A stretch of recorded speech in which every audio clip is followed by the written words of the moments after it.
living in Southeast Asia, and this botanical was all around me.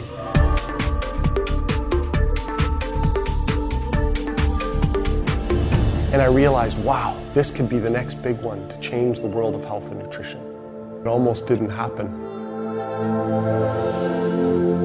I've never witnessed a person more humble and more down to earth with bigger dreams than what Joe Morton possesses.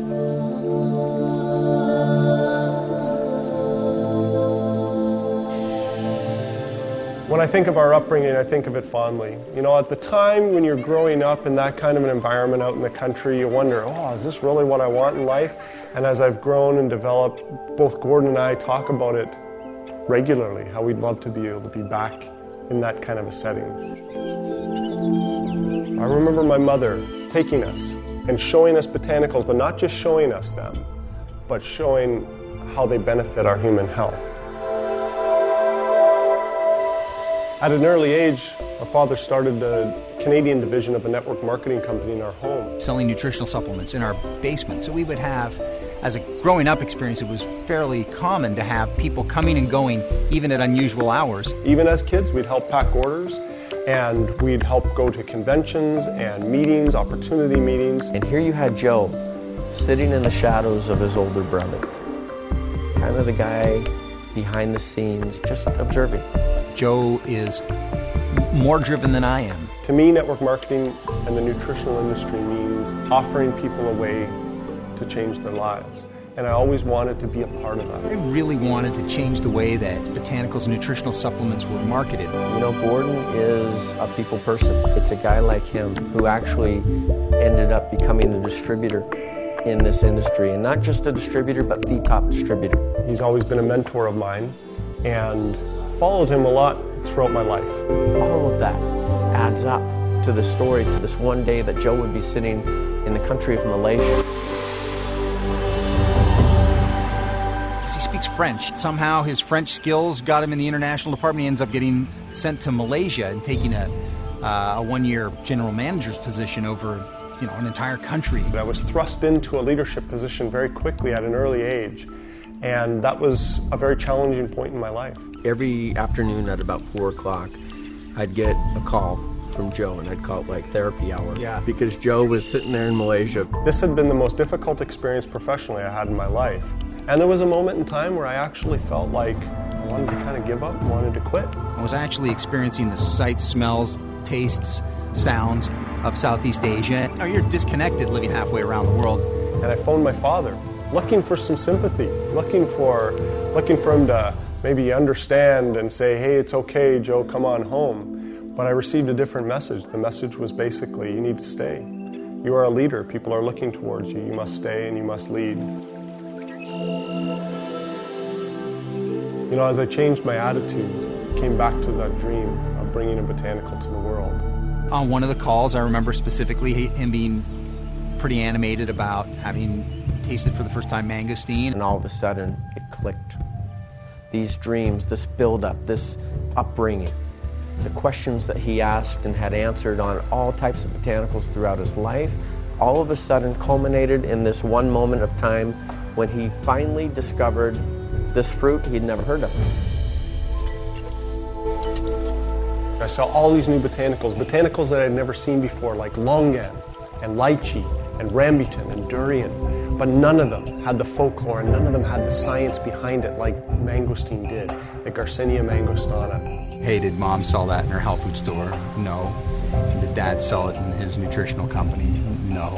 And I think at that point we realized we had some commercial value. In order for it to be good for you, it has to taste bad. And that's what it was like growing up. But here I was, a fruit, a botanical, that tastes phenomenal. They call it the queen of fruit. And yet it has all this folklore use behind it.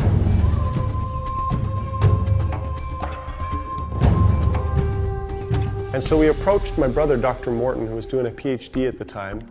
We said, Dr. Morton, can you take this botanical, can you look at it, and can you see if there's any science behind it? He came back and said, you guys realize what you have here. He's just started going through paper after paper after paper of research that had been done in universities throughout the world. The rind of the mangosteen has polysaccharides, it has proanthocyanidins, it has xanthones, which was a new class of phytonutrients to us. Xanthones. Gordon, Aaron, and I looked at each other. Are you kidding me? Xanthones. Never heard of it before. It seemed like somebody presented us with an answer book that said, hey, you've got the product, the validation, the science, and a commercial market for it. And there was a feeling in that room that we needed to do it, and we need to do it now. How do we bring an exotic fruit to the world, one that's never been brought to market before? We decided to do it in a beverage, use the whole fruit, the peel and the pulp of the fruit.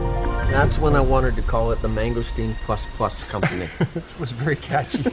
Aaron said, we are going to brand this product so strong that when anyone talks about xanthones, when anyone talks about mangosteen, they will have to talk about our product. It was at that time when Gordon said we were going to find a way to make sure that we give back a portion of our profits to children's charities, and that we will make a compensation plan that will make industry leaders' heads spin. We wanted to come up with a word that was fun. We decided the three of us would lock ourselves in a room and not come out until we had a brand name. Go on to represent something bigger than just red liquid in a bottle. And it was Gordon connected mangosteen and xanthones together and came up with the name XanGo.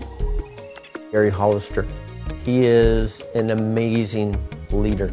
He handed me a stack of studies about 1.5 inches thick and asked me to take it home over the weekend and form my own opinion. First thing I did Monday morning was to call Aaron and say, we have got to find a way to bring this product to market. Brian's a salesman trapped in a lawyer's body. I was ready for a change in my life.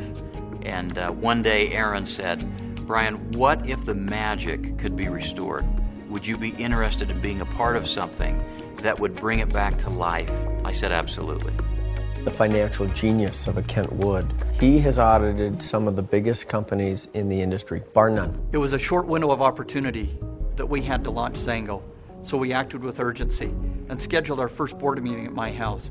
It had to be there so that I could watch the children. My wife gets home. I introduce her to my 5 new partners, let her know that we're starting this company, and oh, by the way, I quit my job. It was coming together. It was starting to happen. We knew it was right. I knew it was right. And yet, every single one of us, we'd mortgaged our homes, we'd mortgaged our cars, our wives and our children, and we were set to go. I often say to Aaron, Aaron, you are meant to lead great companies. Congratulations, XanGo. So we got ready to turn the switch, if you will. And all of a sudden we realized we didn't have enough fax machines lined up. It just started to roll and roll and roll, and faxes were coming in and applications were coming in so quickly. People began to dream like Joe Morton. They began to believe again. Starting with nothing, and yet within 3 months we were in the black. The fast growth continues and it hasn't let up since the day we opened our doors. And in the end, it was created twice. It was created here and what you see before you. And I'm here to tell you there are things that people haven't even seen yet that we talked about, that one day will roll out into this company.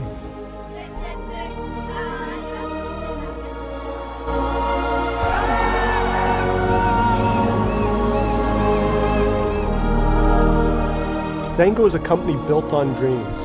From my dream of this product, to the dreams of my partners, to the dreams of millions of people worldwide. Welcome to XanGo, a company where it's safe to dream.